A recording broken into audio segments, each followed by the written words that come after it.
अस्सलामु अलैकुम वरहमतुल्लाहि वबरकातुहू। मेरे दोस्तों, भाइयों, अजीज़ों, बुज़ुर्गों और नौजवान साथियों और घरों में बैठी हुई हमारी माएँ और बहनों, हमने पिछले सबक में पढ़ा हुरूफ़ मद्दा 3 हैं, अलिफ या वाव। तो अलिफ का सबक तो हमने पहले पढ़ लिया कि अलिफ से पहले ज़बर हो तो अलिफ मद्दा होता है। इसको बहुत ही डिटेल के साथ कल बताया गया है पिछले सबक में। आप जाइए और उसे सुनिए और सुनने के बाद फिर इसको सुनिए। हर सबक को पहले पीछे से सुनते हुए आइए, एक से लेकर फिर आपको समझ में आएगा।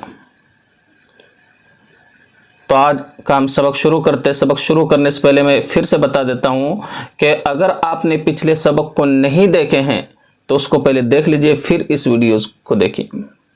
चलिए शुरू करते हैं। कल हमने पढ़ा था हुरूफ़ मद्दा 3 हैं, अलिफ या वाव। कल बताया था अलिफ से पहले ज़बर हो तो अलिफ मद्दा होगा। जैसे मिसाल दिया गया था कि ज़ादा, ज़ा अलिफ ज़बर ज़ा, अलिफ से पहले ज़बर है इसलिए अलिफ मद्दा होगा। जल्दी पढ़ना, ज़ा दाल ज़बर दा, ज़ा दा, इसमें दाल के ऊपर ज़बर है इसलिए इसको जल्दी पढ़ना है। तो हमने इसको कल पढ़ा दिया था। आज है हमारा या। हुरूफ़ मद्दा 3 है ना, अलिफ या वाव। तो अलिफ हो गया था, आज किसकी बारी है? या की। तो आज हम या को पढ़ेंगे। देखिए आपको स्क्रीन पर दिखाई दे रहा होगा। देखिए मैं कल बताया था शायद कि जिस हर्फ पर जज्म होगा उसको साकिन कहते हैं।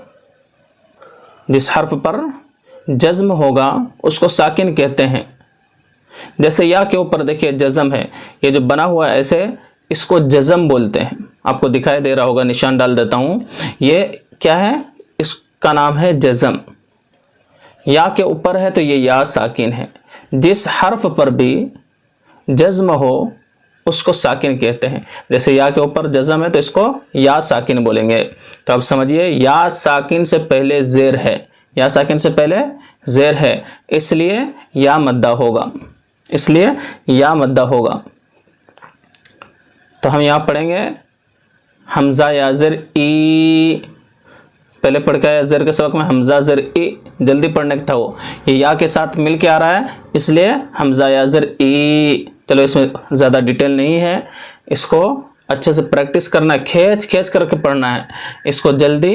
ई बी ती वाला सबक नहीं है, पीछे वाला वो निकल गया, अब खींचने की सबक है। हाँ, हमज़ा या ज़ेर ई, बा या ज़ेर बी, ता या ज़ेर ती, सा या ज़ेर सी, जिम या ज़ेर जी, हा या ज़ेर ही, खा या ज़ेर खी, दाल या ज़ेर दी, ज़ाल या ज़ेर ज़ी, रा या ज़ेर री, ज़ा या ज़ेर ज़ी, सीन या ज़ेर सी, शीन या ज़ेर शी, साद या ज़ेर सी, ज़ाद या ज़ेर ज़ी, ता या ज़ेर ती, ज़ा या ज़ेर ज़ी, ऐन या ज़ेर ई, गैन या ज़ेर गी, फा या ज़ेर फ़ी, क़ाफ या ज़ेर क़ी, काफ या ज़ेर की, लाम या ज़ेर ली, मीम या ज़ेर मी, नून या ज़ेर नी,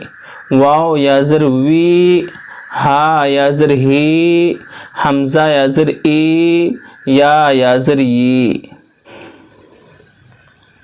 नीचे है मश्क, नीचे है मश्क जिसको हम प्रैक्टिस भी बोलते हैं।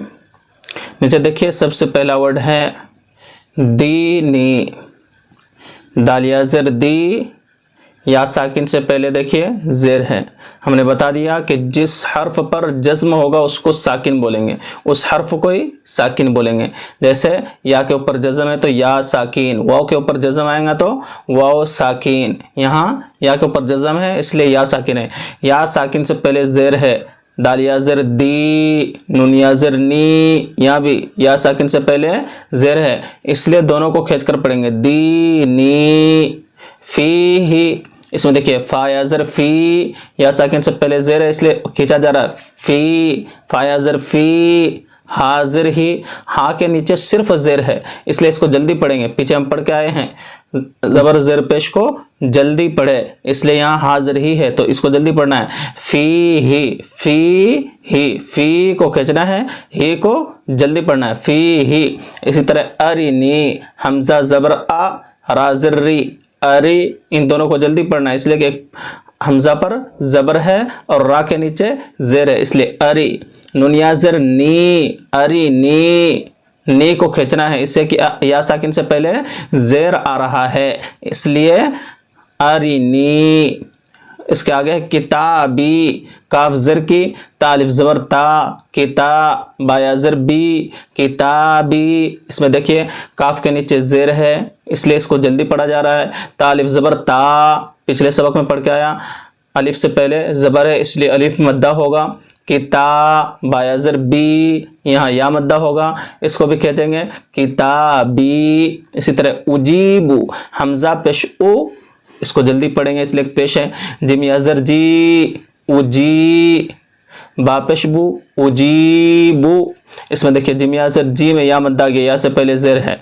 उजीबू, बा के ऊपर पेश है इसलिए इसको जल्दी पढ़ेंगे उजीबू। युवारी, या को जल्दी पढ़ेंगे, या पेश यू, वा अलिफ ज़बर वा, युवा, राया ज़र्री, युवारी। मफातीहु, मीम ज़बर मा, फा अलिफ ज़बर फा, मफा। देखिए मीम के ऊपर ज़बर है इसलिए इसको जल्दी पढ़ रहे हैं और फा अलिफ ज़बर फा, अलिफ से पहले ज़बर है तो पिछले सबक में पढ़ के आया कि अलिफ मद्दा होगा, अलिफ से पहले ज़बर होगा तो इसलिए यहाँ अलिफ से पहले ज़बर है तो अलिफ मद्दा होगा।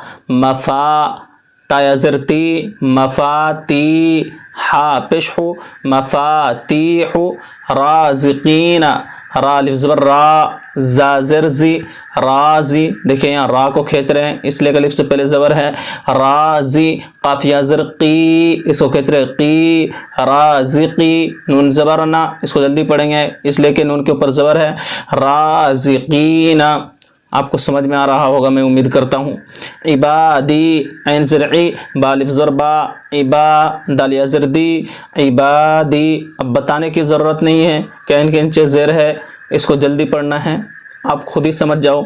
बा अलिफ ज़बर बा, अलिफ से पहले ज़बर है इसलिए इसको एक अलिफ के बराबर खींचना है। दाल या ज़र दी, या मद्दा है इसलिए इसको खींचना है, आप बताने की ज़रूरत नहीं, आप खुद ही समझ जाओ। जिसके ऊपर ज़बर होगा उसको जल्दी पढ़ना है, ज़ेर होगा जल्दी पढ़ना है, पेश होगा जल्दी पढ़ना है। जहाँ हुरूफ मद्दा अलिफ वाव या, अलिफ से पहले ज़बर आ गया तो उसको खींचना है, या से पहले ज़ेर आ गई तो उसको भी खींचना है, आगे आएगा वाव से पहले पेश तो उसको भी खींचना है। तो आपको समझ में आ गया होगा। आगे है आज़ाबी, ऐन ज़बर आ, ज़ाल अलिफ ज़बर ज़ा, अज़ा, बाया ज़र बी, अज़ाबी। इसमें देखिए ऐन को जल्दी पढ़ा जा रहा है इसलिए कि ऐन के ऊपर ज़बर है, ज़ाल खींचा जा रहा है, अज़ा बी, बी भी खींचा जा रहा है इसलिए कि या साकिन से पहले ज़ेर है। आपको समझ में आ रहा होगा। तमासीलु, ता ज़बर ता, मीम अलिफ ज़बर मा, तमा, साया ज़र सी, तमासी, लाम पेश लू, तमासीलु। मक़ादीरु, मीम ज़बर मा, क़ाफ अलिफ ज़बर क़ा, मक़ा, दाल या ज़र दी, मक़ादी, रा पेश रू, मक़ादीरु। अब इसमें देखिए मीम को जल्दी पढ़ा जा रहा है, क़ाफ अलिफ ज़बर क़ा, इसको खींचा जा रहा है, क्यों कि अलिफ से पहले ज़बर है। दाल या ज़र दी, या मद्दा है इसलिए खींचा जा रहा है। रा पेश शुरू, उसके ऊपर पेश की हरकत है इसलिए जल्दी पढ़ा जा रहा है। मक़ादीरु, अख़ीही, हमज़ा ज़बर आ, खा या ज़र खी, अख़ी, हा ज़र ही, अख़ीही, बनीही, बा ज़बर बा, नून या ज़र नी, बनी, हाज़र ही, बनी ही। देखिए बा के ऊपर ज़बर है इसलिए उसको जल्दी पढ़ा गया। बा नून या ज़र नी, इसको खींचा गया इसलिए कि साकिन से पहले ज़ेर है। बनी, हाज़र ही, बनी ही। तो आपको समझ में आ गया होगा। आप मेहनत कीजिए और इसको मेहनत करने के बाद ज़्यादा से ज़्यादा प्रैक्टिस कीजिए ताकि आपको अच्छा कुरान करीम पढ़ना मालूम हो जाए। जहाँ खींचने की जगह है वहाँ खींचिए और जहाँ जल्दी पढ़ने की जगह है वहाँ जल्दी पढ़िए। और अगर कुछ समझ में नहीं आ रहा हो आपको तो आप मेरे से कांटेक्ट करके पूछ सकते हैं कि इसको कैसे पढ़ेंगे, इसको कैसे खींचना है और इसको कैसे जल्दी पढ़ना है, तो आप इस नंबर पर कांटेक्ट कर सकते हैं। तो इंशाअल्लाह हम अगले सबक में मिलते हैं। अस्सलामु अलैकुम वरहमतुल्लाहि वबरकातुहू।